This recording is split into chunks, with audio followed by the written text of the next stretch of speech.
নভেম্বরের শেষের এই সময়টা কেমন যেন রহস্যময়ী লাগে। চারপাশে বইতে শুরু করে শীতের বাতাস।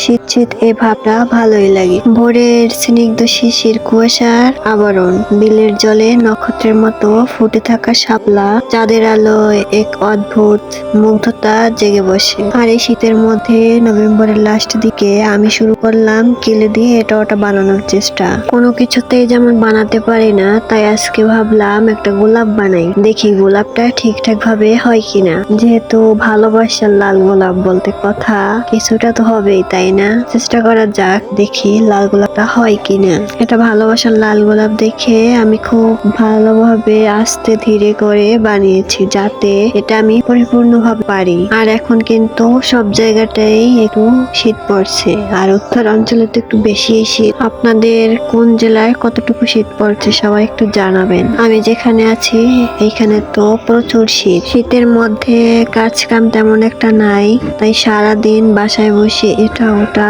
করা ছাড়া কিছুই করার থাকে না। এই যে পাশে একটা মাইয়ে দেখতে আছেন না, এই মাইয়েটারে নিয়ে আমি সারাদিন ফাজলামো করি। সারাদিনের সঙ্গী এই মেয়েটাই আমার, এছাড়া সারাদিন কেউ আমার সাথে থাকে না। আমি গোলাপ বানাতে আছি দেখে ও বলল আমিও বানাতে পারবো, তাই ও তো শুরু করে দিল। দেখি কারটা হয়। এই যে আমার আগে তো সেই গোলাপটা বানিয়ে ফেললো, আর আমি এখনো চেষ্টায় আছি। যখন কেউ পাশে থাকে না, তখন ছোট্ট একটা সঙ্গী থাকা অনেক ভাগ্যের ব্যাপার, যার সাথে সারাদিন খুনসুটি করা যায়। আর আমি তো বেশিরভাগ সময়ই ঘুমিয়ে কাটিয়ে দিই। যখন কোনো কাজ না থাকে তখন আর কি করার, শুধু ঘুম আর খাওয়া লওয়া, আর কোনো কাজ নাই। শেষমেশ বানিয়ে ফেললাম ছাদের আমার গোলাপ ফুলটা। কাকে দেওয়া যায়, জামাইকে নাকি অন্য কাউকে, সেটা ভাবতে থাকি। সবাই ভালো থাকবেন, আল্লাহ হাফেজ।